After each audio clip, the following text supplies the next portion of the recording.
Thank you for coming. My name is Hirohito Ogi. I'm going to briefly introduce this session's theme, as well as four wonderful panelists here. So this panel deals with the defense capability building in the defense industry. Obviously, this is one of the most important topics in today's foreign policy and national security discussions.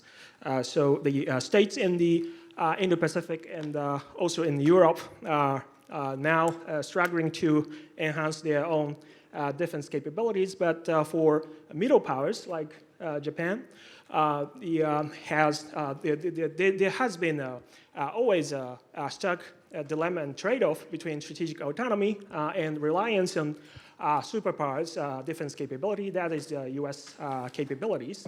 If you want to enhance more self-reliant capabilities, you could maintain the security of supply and increase the certainty of defense effort, but sometimes that would sacrifice the economic efficiency and military effectiveness given the constrained level of research and development, as well as the limited size of defense market.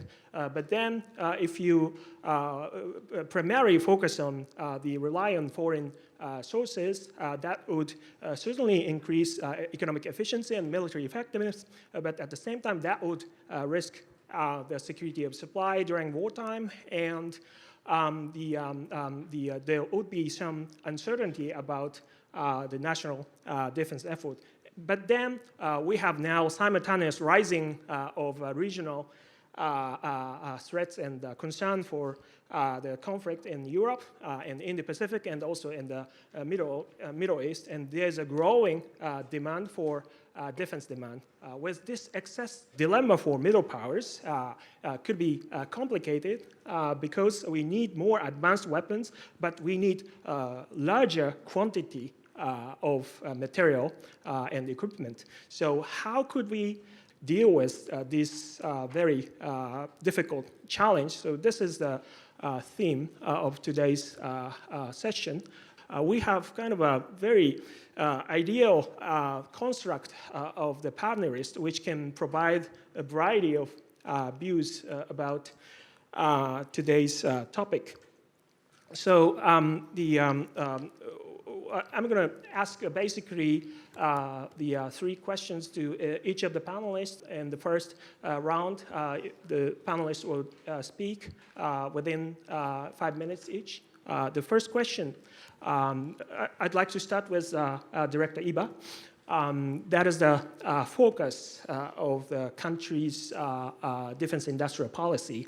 So, of course, Japan is surrounded by multiple threats and concern, but the United States now, Mr. Trump is visiting Japan, but the United States is pushing Japan to increase the defense spending more. So from your perspective, what is the priority? What are the challenges? And what you should do to encourage Japanese firms for the strong Japanese defense industry? Thank you very much for the introduction, and I'm honored to be here with the distinguished panelists. And to the first question, the first priority for the Japanese defense industry is to retain and develop the capability to develop the cutting-edge equipment that is completely aligned with the innovative operational concept, the SDF, the three services is going to come up with, in the future. That given our security environment and given the ongoing wars in Ukraine and in the Middle East, the operational concept cannot be the static. Even during the contingencies in the battlefield, it has to develop, in response to the situation on the ground. And so that means, the three services have to continue to develop the operational concept as things going on. That means, industry has to adapt to that kind of new concept.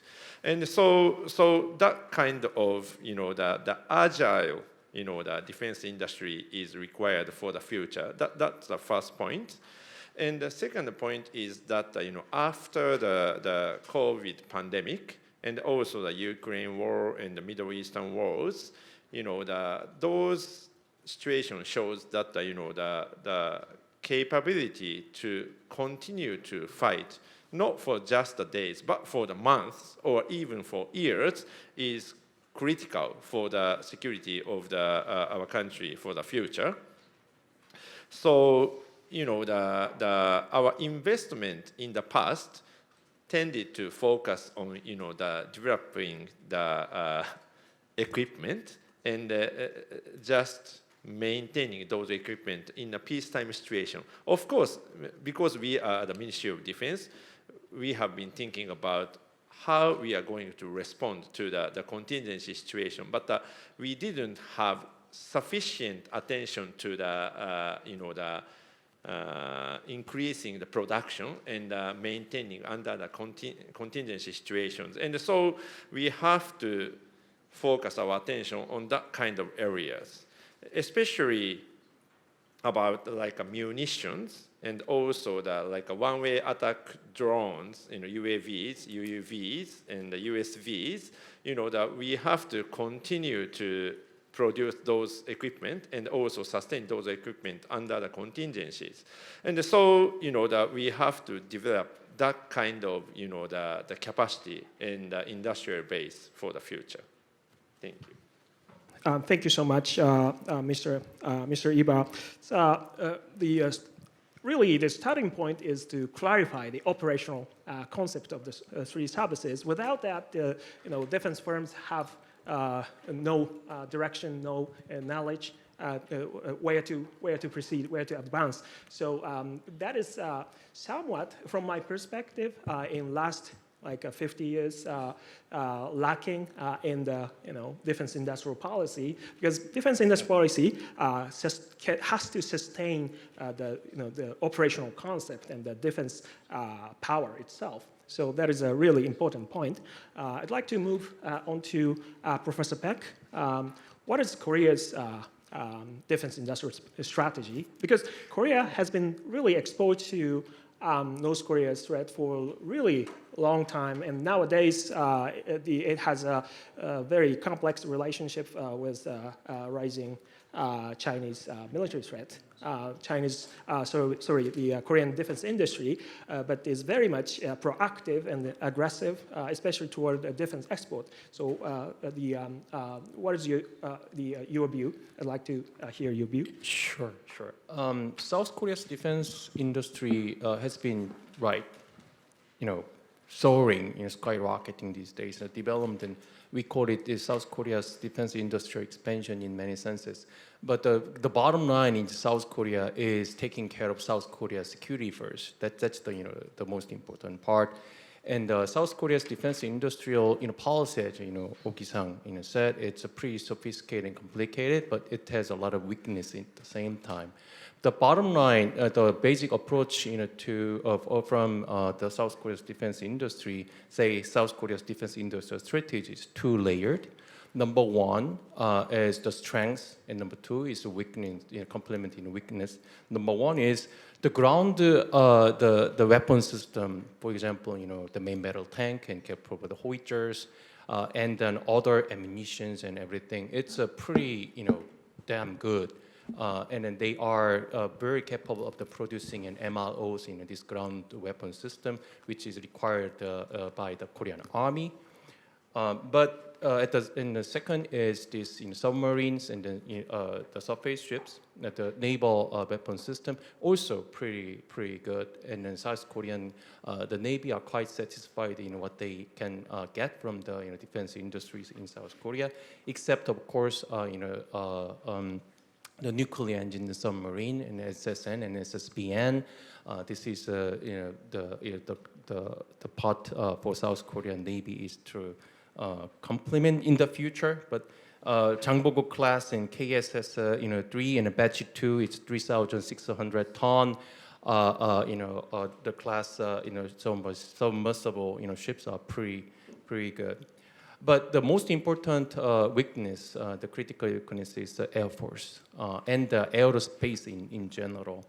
To say, South Korea doesn't produce, fifth generation jet fighter F-35, but the other important part is ISR, intelligence, surveillance, and reconnaissance capacity. South Korea is heavily, if not solely, depends on the United States for it. So South Korea need a lot of, the microsatellites and a launching capacity. Defense industry of South Korea is lacking in this capability. So South Korea is trying to establish its own, but it's quite lag behind. So, for example, the fifth generation jet fighter replaceable with this fourth generation jet fighter F-21 Block 3. It's going to be 5.5 generation jet fighter in late 2030s. And South Korea is trying to develop this gas turbine engine, 25,000 pound thrust level gas turbine engine by late 2030s by Hanwha Aerospace and then Tucson Air Mobility. Aircraft carrier for the multi, drone air vehicles and something like that. So South Korea is trying to, develop this more, advanced, weapon system, especially in the aero, space, sector. Again, but ISR is a glaring hole for Korea. 90% depends on the United States. Korea started to put some microsatellites, and then its number will increase up to 100. Next 5 years. Nevertheless, it's not enough. Japan has pretty much of course, have enough capacity, but not South Korea. But that actually stemmed from the unbalanced composition of South Korean military corps. South Korea's military, Army, Navy, and Air Force, and Marine Corps, the composition is probably 7, 1.5, 1, and 0.5. So meaning that South Korea is heavily depending on ground forces, and then that actually translates into the heavy dependence on or the concentrated investment, the ground weapon system. But this time, 2025, in the first session and second session, in the morning and the afternoon, we saw that this strategic autonomy is very important. For now, South Korea and Japan, even though the United States is the strong, ironclad ally for these two countries, but South Korea also need to improve this aerospace and ISR capacity by itself. So meaning that South Korea need reform South Korean military itself. Before moving onto the defense industrial policy. Thank you for just contrasting South Korea's strengths and weaknesses. I think Japan has a similar challenge, especially in terms of the ISR capabilities. That is why Japan is now developing a large scale of small satellite constellation, but probably we could collaborate in certain areas in the near future. Tom, the Australia's defense strategy has kind of a transformation and update in these recent years. In 2024, Australian government released a national defense strategy, which heavily emphasizing on the concept of denial capabilities, try to invest more on maritime and air capabilities. And there are a number of important procurement programs, including AUKUS for submarines and GUIO for acquiring long-range weapons. But the challenge for Australian defense industry is that its heavy reliance on foreign sources, and especially the U.S. defense industry. But at the same time, there are growing recognition in the Australian government to beef up, strengthen the indigenous industry. So how is Australia mobilizing our own defense industry, probably in partnership with foreign sources? Thanks, Ogi-san, and thank you to the Institute for having me. I think, like all of the countries represented on this panel, Australia's defense industrial strategy is derivative of its national defense strategy, which is a logical connection to make. And as Ogi-san, you pointed out just then in your spiel, Australia has undertaken a rather major shift in the way it frames its national defense strategy in the last couple of years. And that has flow-on ramifications not only for Australian force structure, but the industrial and technological inputs that are required in order to realise that. Perhaps most notably for our conversation here, the National Defence Strategy and the capability acquisition documents that go along with it basically direct the Australian Department of Defence and the Australian Defence Force to shift from a balanced force, so roughly 33-33-33 split between Army, Air Force and Navy, to something which is more unbalanced and more favourable, if you want to put it that way, towards naval and Air Force capabilities. That makes a lot of sense when you look at Australia's geography and when you consider that, much like the United States, Australia has in the last couple of years attempted to refocus or reprioritise where it devotes its defence resources away from counter-terrorism operations in the Middle East back towards maritime denial challenges in the Indo-Pacific. So that kind of logical development, the rebalancing of the force makes a lot of sense in that capacity. And as I mentioned, there's flow-on ramifications of that for the defence industrial strategy that came out after the National Defence Strategy was released. But again, much like the National Defence Strategy, Australia's defence industrial strategy is basically premised on this concept of autonomy through integration. And essentially what that means is that Australia is fully cognizant that whether it's operations, whether it's force posture, whether it's defence industrial inputs, whether it's technological development, all the kind of essential components of a functional defence force, Australia's only option really is to collaborate with international partners to realise those goals because of three constraining factors that are spelled out in the defence industrial strategy. And that is the limitations around Australia's absolute scale. Like we're quite a small economy. We punch above our weight, as Australians like to say, but we are still quite small. We are quite limited in what we can do on our own. The rate at which Australian defence industry can expand or adapt to changes in the defence industrial, technological and strategic landscape overall.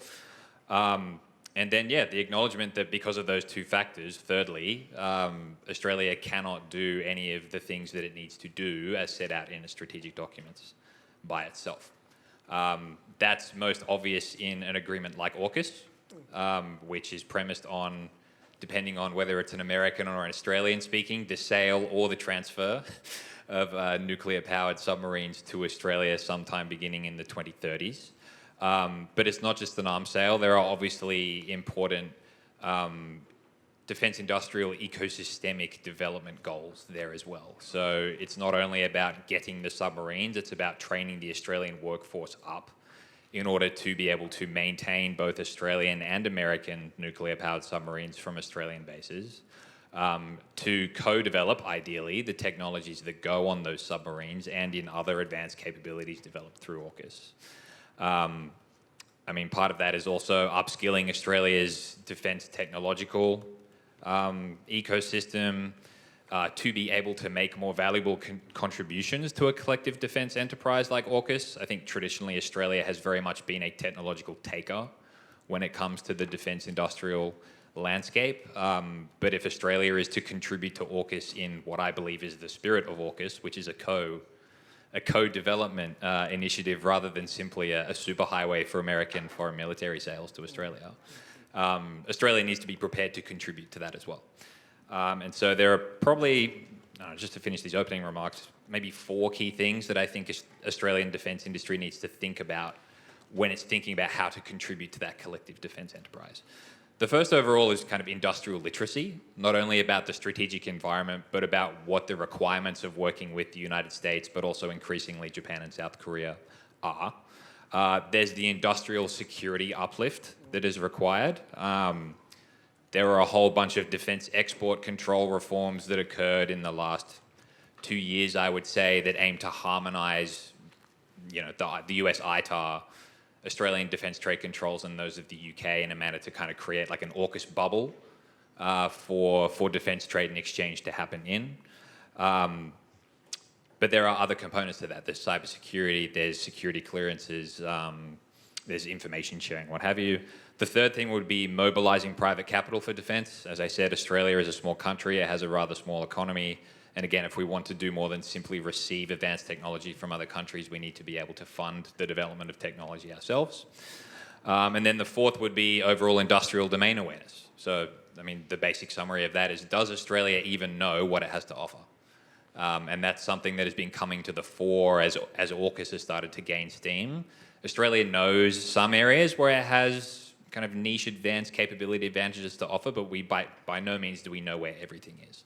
Thank you, Tom. Excellent. I could see, again, the similarities between the Australian challenges and Japanese challenges, especially the mobilizing private capital would be one of the Japanese challenges as well. Especially the upfront investment, aggressive investment would be necessary for the agile and prompt research and development, as well as the large-scale production. Lastly, in this first round, Loche, you written about Europeans' autonomous effort on long-range strike capabilities, including long-range missiles and ISR capabilities. Why is it is necessary for European countries, and how would be the relationship between the European capabilities and the US capabilities? Thank you, Hiro-san. Very nice to be here. So in recent years, European rearmament or defense efforts have picked up as a result of three key developments: Russia's war against Ukraine, second of all, a recognition that the Indo-Pacific has become the center of gravity in global strategic competition and the US pivot towards this region, and then, of course, most recently, but also in the past, the election of Donald Trump. Now, looking at Europe's rearmament effort, I think that one of the most significant shifts concerns Europe's, the role that long-range strike systems now start to play in European arsenals.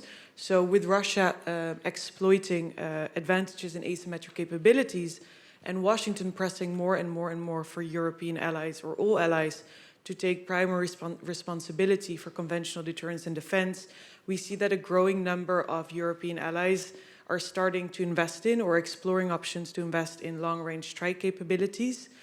Even the EU has now marked deep precision strike as a priority investment area.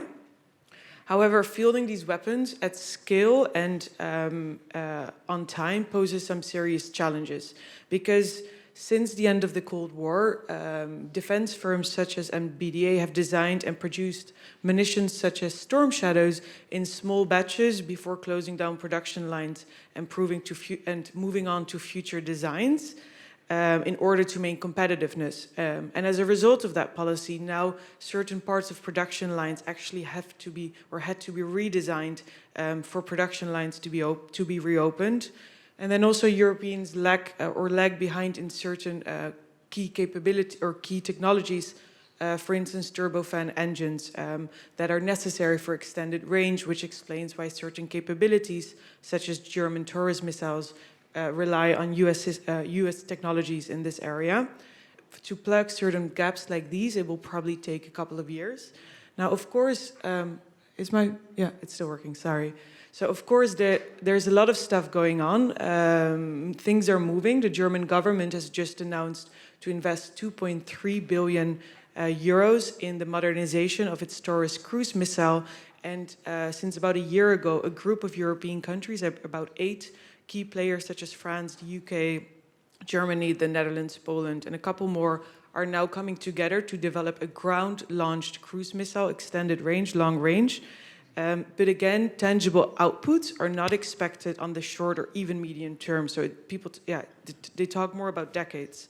So in their effort to bolster their capacity for deep strike, Europeans face a dilemma that actually applies to our broader defense industrial policy more broadly, which is that on the one hand, leaders seek to really channel these increased budgets to strengthening their own indigenous industries, their own domestic industries, but at the same time, the urgency of Europe's rearmament effort also pushes them to actually turn again to in many instances, to US suppliers.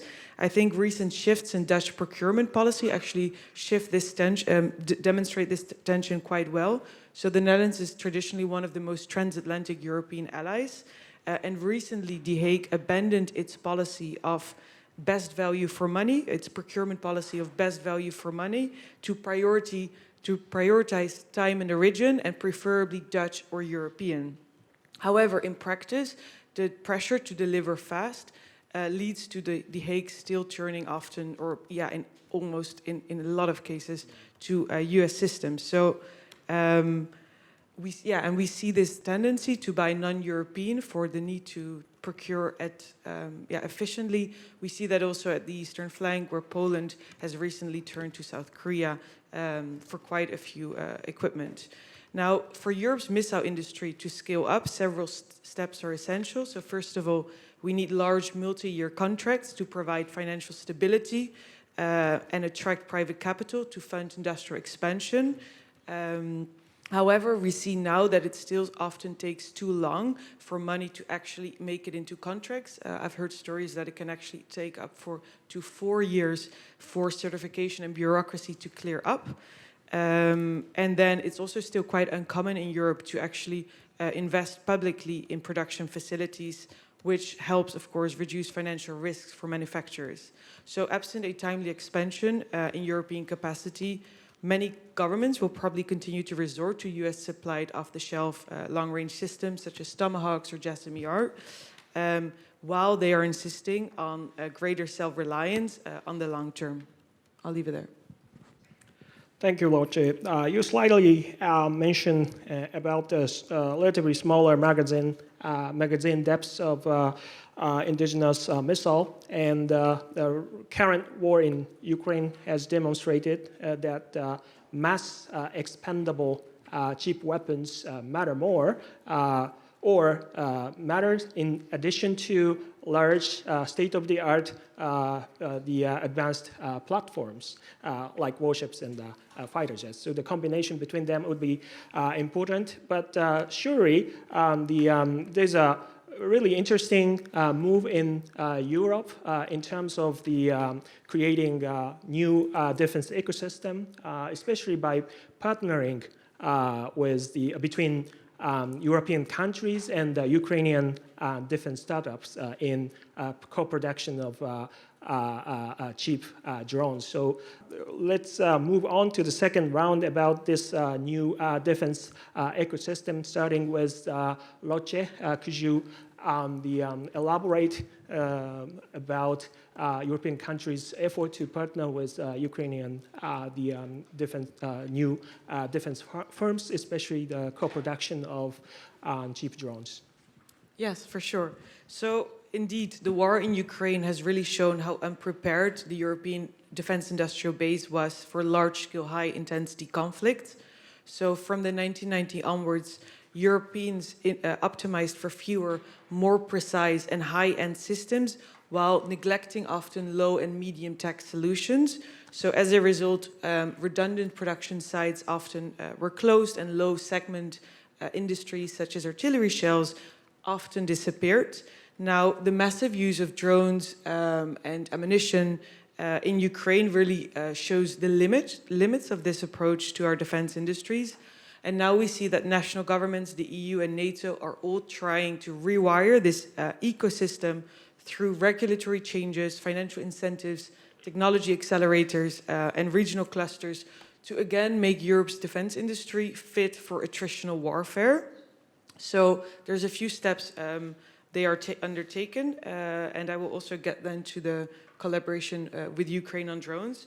So first of all, the EU has created several tools to motivate European companies to work together and produce at scale capabilities and munitions, including explosives, powder, shells, and missiles. The EU has just agreed on a new European defense industrial program to bring countries together in procurement. We are now also financing a new drone initiative, an air shield, space shield, and Eastern Flank Watch.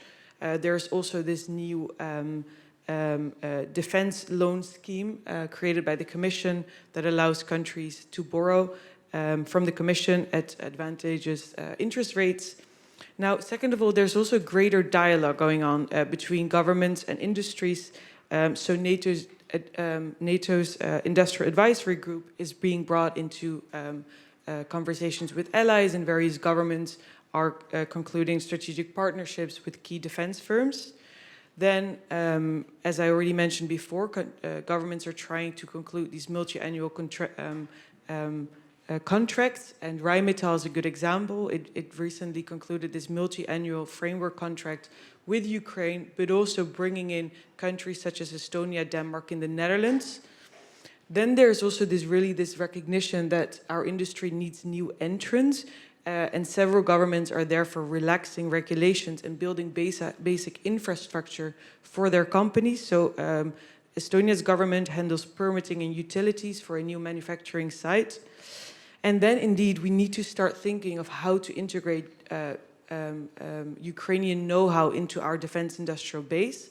So Ukraine's ability to design and field drones in just a matter of a few weeks has really impressed everyone. And despite its constant bombardment, right now of all the drones being used at the front, 40% used by Ukraine are produced indigenously.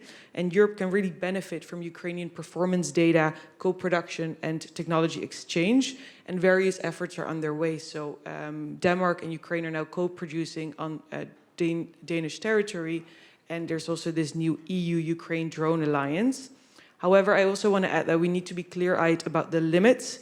Highly advanced Russian counter-UAV systems make sure that only a fraction of Ukrainian drones actually make their targets. So sure, drones are cheap, adaptable, and attritable, but they cannot substitute for high-end firepower. That are really essential for deterrence. So drones really should enable and not replace our traditional high-end platforms and capabilities. So I think to conclude, I think the challenge ahead is really to combine affordable mass with technological excellence, integrating new players without hollowing out the primes. And we need to make sure that additional money invested doesn't just strengthen our defense industries, but also our strategy, our military strategy. That's wonderful. I think from what you talked about, European assistance to Ukraine is not just assistance, just getting something, especially warfighting know-how of the Ukrainian armed forces as a return. So it, in return, will contribute to strengthening European countries' own defense capabilities and up-to-date warfighting concept today. The similar effort is conducted by Australia as well. The Australia partnered is now partnering with the U.S. Defense New Tech Farm, Anduril, to co-produce the unmanned underwater vehicle called Ghost Sharks. So it is very interesting to see that the rapid and agile speed of development and swift shift from development to the mass production and deployment is now occurring in the Australian side, and some U.S. Policy makers cite this kind of a success of Australian experience as a textbook example for agile production. Could you elaborate on the current status of the collaboration between foreign U.S. giants and Australians' newer startups to develop such sort of advanced unmanned weapons? I mean, let's start at the big picture for Australian defence industry. The reality is that the Australian defence industrial ecosystem is primarily made up of the subsidiaries of large foreign firms, mostly American companies, a few Europeans, and increasingly we have a Korean and a Japanese presence with Hanwha Defence Australia and now Mitsubishi Heavy Industries winning major contracts for the ADF. But as Ogi-san, as you indicated, there is an effort at the moment to try and lift up the small and particularly, I would say, the medium-sized enterprises that exist within the domestic Australian industrial ecosystem to be not just able to contribute to Australia's defence industrial and defence force structure needs, but also to be aware of the opportunities that exist there and what exactly the pathways are.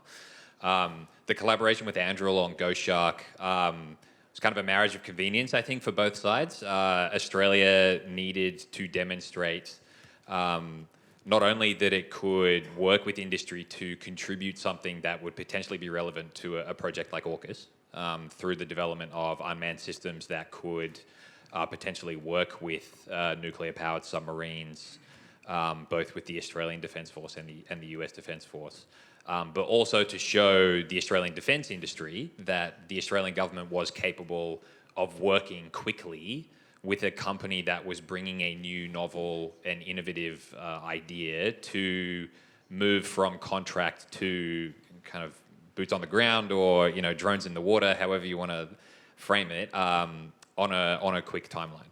And for Anduril, I think it was a bit of a proof of concept that they could deliver at speed and work not only within kind of the bounds of existing regulation, but also work constructively with a US partner to deliver something like that at scale. Ghost Shark's by no means the only unmanned system that has been developed in Australia that is now of interest to the US and to Japan and to other countries. There's also the Ghost Bat, which kind of originated largely with Boeing Australia and is now, as far as I understand, has interest from both the American side and the Japanese side in terms of further co-development and potentially co-deployment of that at some point.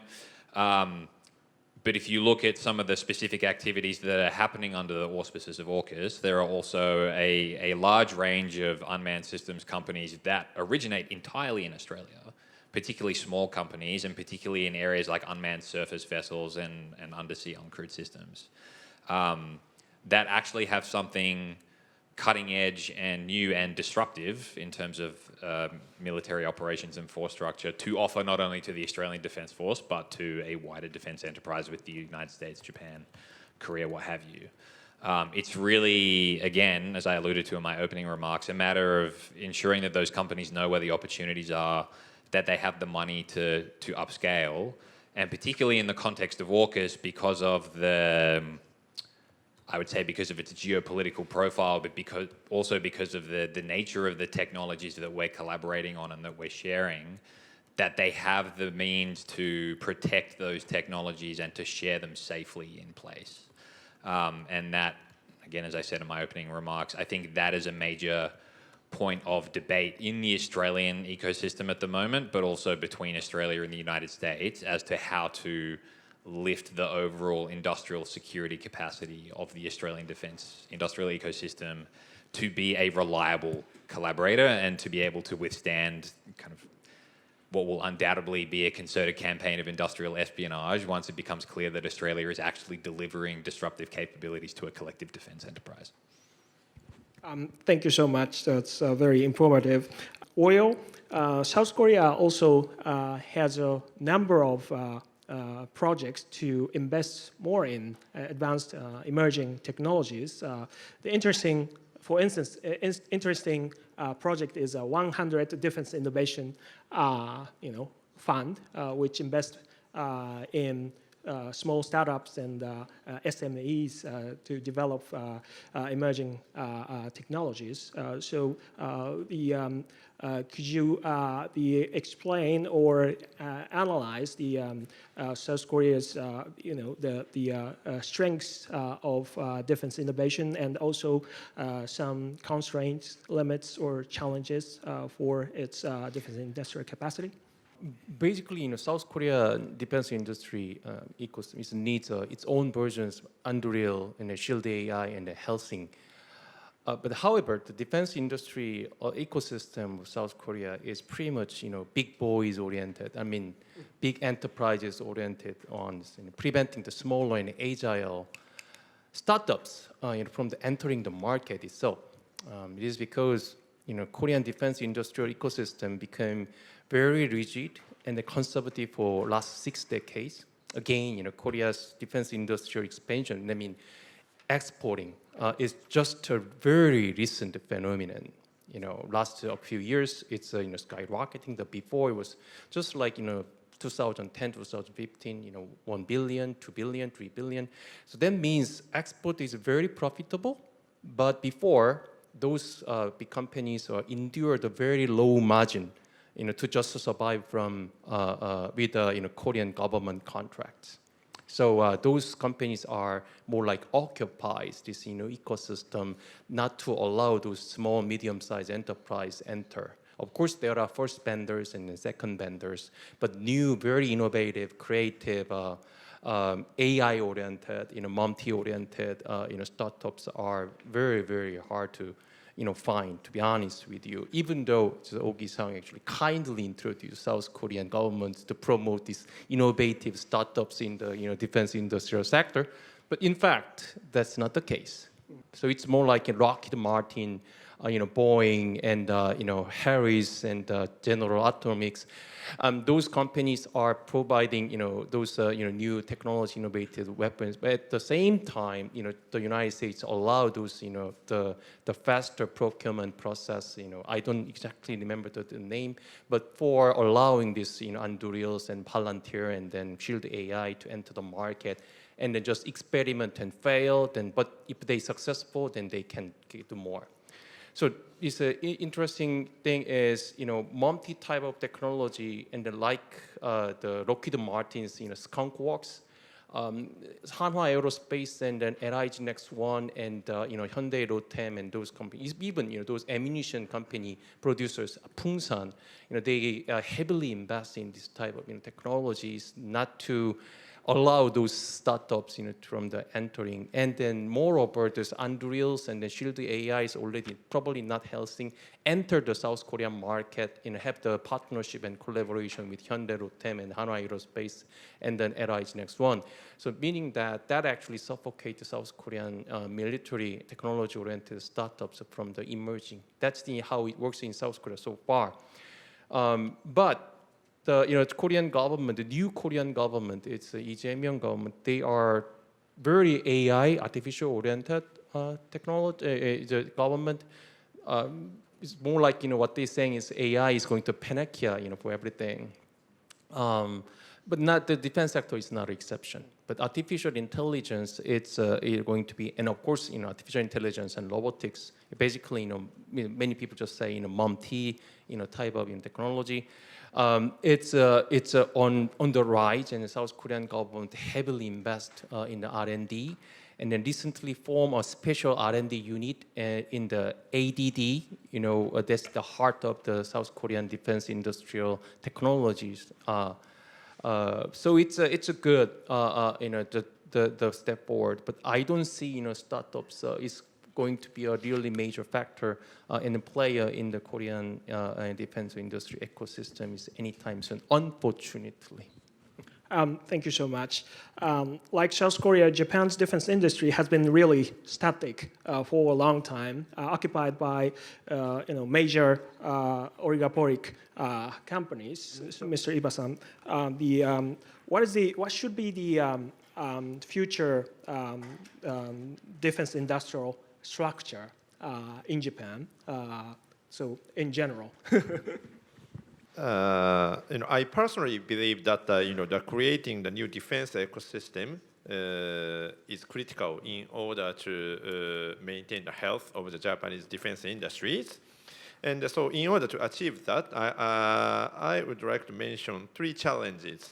The first is that, as Ogi-san mentioned to my first comment, the defining and sharing the clear operational concept with the industry is quite important. I don't say that we have done sufficiently in this area, but when it comes to the traditional equipment, relatively it's easy to define the operational concept and the performance requirements and share them with the defense industries. But when it comes to the new type of equipment like drones and AIs, creating the definitive operational concept is quite difficult, and that means the sharing those concepts with the industry before the starting of the development is quite difficult, and that means we the governments have to develop those concepts and the requirements with the industries. That kind of a system has to be developed. That's the first challenge. And to be more specific, for example, even in Japan, there are a number of startups, who are interested in the defense, the areas. But they don't usually hire the ex-military officers. And so they don't have any, how to say, the reasonable operational concept to do the sales pitch to us. And on the other hand, the Japanese big boys are maybe so accustomed to the business model of selling the small number of high-end equipment rather than the selling the large number of the attritable equipment. And so, in my opinion, they haven't paid sufficient attention to the potential collaboration with the startups. And so we, the government, have to connect those two entities, I mean the big boys and the startups. That's what we have to do. And the second point is that, in order to connect those two, the entities, we have to deal with the still existing, the allergies to the defense industry. I mean the allergies on the part of the startups. For example, a number of startups come to my office to advertise their equipment. But when the UAV companies come to me and they wanted to sell the ISR UAVs, and and I tried to convince them that we need the UAVs with the munitions, and then literally they kind of run away. So we have to deal with this kind of the still existent culture in Japan. That's the second point. And the third point is that whether it's a UAV type of the new technologies or legacy type of technologies like a fighter and the destroyers, it's critical and essential for us to introduce the digital transformation, in order to reduce the developmental cost and also in order to maintain the reasonable level of the life cycle cost. It's really important, but when we are trying to achieve this, the upfront investment is huge, and so I'm not sure whether we can sustain all the existing Japanese companies. I'm talking about the big boys. If we are really trying to introduce this kind of, the digital transformation and the related security measures, and so, when we are trying to introduce these type of new digital transformation, AI and UAVs, I think we have to think about the right structure of the Japanese defense industry. Thank you so much for really digging deep into the core challenges of the Japanese industry. So I'm going to finish with the third round. That is international collaboration in defense export. And because of the limited time, each panelist will comment less than 3 minutes for each. So starting with Iber-san again as a reverse order. So it is a bit difficult to answer in a straight way, but which area of capabilities or what is the next candidate for Japan's defense exports in major projects? When it comes to the big items like fighters, destroyers, I'm personally more interested in collaborating with other countries in development and production rather than selling those equipment to other countries. Because those big items is quite difficult to develop on ourselves.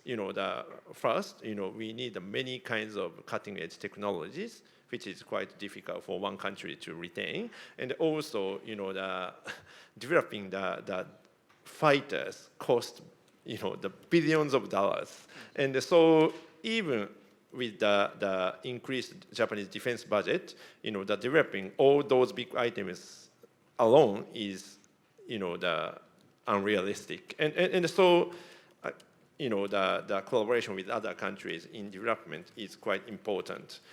But on the other hand, when it comes to the small items, consumables, maybe export is important from the perspective of retaining the capability to fight persistently. Without the collaboration with other countries, in those items, it is impossible for us alone to sustain the fight. Coming back to the original, the theme of the strategic integration or strategic autonomy, the strategic integration is inescapable. No country, even United States, is impossible to fight alone. And so integration of, the supply chain is the way forward. Thank you so much. Having the similar and the interchangeable, interoperable equipment, especially in small expendable items with international partners, is really necessary in confronting with kind of a long attritional war. So the international collaboration is always important in developing very expensive platforms. At the same time, small, the attritable, the weapons. I totally agree with that. Moving on to the oil. So South Korea's defense export has been really remarkable. Every Japanese policy-related person makes a comment to Korean counterpart that Japan should learn. But do you think South Korea can continue to succeed in the current pace in the near future in the international market, in your perspective? I think so. I think it's already the contract secured for next 5 years. It's just enormous. Now South Korea's export, market share in the global market is about 2.3%, but I think it will increase about 4 to 5% next 5 years. But the thing is, South Korea's major clients are already there, the Central Eastern European country and the Middle East country, and then more to a lesser extent in the Southeast Asia and Latin America, of course, Australia up there. But the thing is, the major mega deal are not coming, from the ground weapon system, field. So South Korea is looking for the larger contract, meaning that's the naval weapon system as well as aerospace the weapon system. So the critical point for South Korea now, it's entering the market of aerospace, meaning that jet fighters. South Korea's FA-50, that's right jet fighters. Exported to the Poland and then hopefully Slovakia and then the Philippines and Malaysia, but that's not enough. And the KF-21 will be mass produced by start from this year, and it will Block 2 and Block 3 is going to be 4.5 generation, 5th generation jet fighter. Hopefully, then it's competing with the real big boys in the United States and France, of course, and other countries, Russia and China. But that actually raises a risk. South Korea is competing with the United States. That's a pretty new thing to South Korean defense industry. All right? And that's a very high risk, not just for the commercial regions, but also for the military strategic regions too. So we are, meaning that South Korea is testing this ground. South Korea become more like France. We're talking about strategic autonomy. I never thought we are talking about strategic autonomy in Tokyo this many times today. It's just term of the French, boldness, courageous action, to balance against the United States and Europe. But we are talking about strategic autonomy. So this is a new environment for the defense industry. but that's it's coming 2025, 35 to 2040. But now in South Korea is the task is ships. Canadian submarine procurement is now the really important for South Korea. Next step, if South Korea gets secured about 50 billion US dollar. 50 billion, right? Yeah, 50 billion US dollar submarine contract from Canada. Now, Hanwha Ocean and HD, Hyundai HD Heavy Industry Consortium, their Jangbogo 3 KSS 3 class against the Germany and I think it's Sweden sub together as Type 212 Charlie Delta. I think if South Korea gets secured that one, then probably South Korea really enter the naval weapon system market. And I think it's to congratulate the Mitsubishi industry in Japan to secure the Mogami class. That's a huge deal. I think that's the stepping stone for the Japanese defense industry. I'm for sure. But South Korea needed that type of business. So it's now ground weapon system is going to be steady seller for the South Korea next probably 10, 20 years. But the more important one is naval weapon system, aerospace weapon systems. Thank you so much. For Tom, we just discussed much about the Australia's effort in international collaboration. So now I'd like to ask you kind of a journalistic question. Is AUKUS survivable, especially Pillar 1, nuclear submarines? The leaders meeting between President Trump and Prime Minister Albanese a couple of days ago, very encouraging on the kind of the black and white question of will AUKUS, won't AUKUS survive? I suppose the thing for me there is that while I'm confident that AUKUS Pillar 1 and Pillar 2 will both endure in some form, we don't have a review yet from the United States.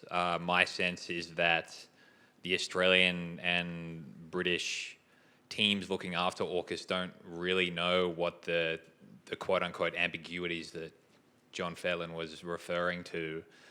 They don't really know specifically what they are. They have some idea, but they're still waiting for the outcome of the review to really know where to go next. There is a very real possibility that not only does the review come back with a glowing endorsement of AUKUS Pillar 1, but it says we need to go faster, which on a basic strategic military capacity level sounds awesome. Like, that sounds great. But that's going to cost money. And AUKUS, especially for Australia, is already a highly capital-intensive pursuit. And if the consensus with the Trump administration, which is then communicated to Australia, is that AUKUS Pillar 1 does indeed need to go faster, that might require Australia to spend more money or to contribute, quote-unquote, more somewhere in some capacity. And that is going to be a big challenge for Australia, not only because we have the costs associated with AUKUS, but we were just speaking about the Mogami decision as well. The recapitalization of Australia's surface vessel fleet, that's also a very expensive endeavor.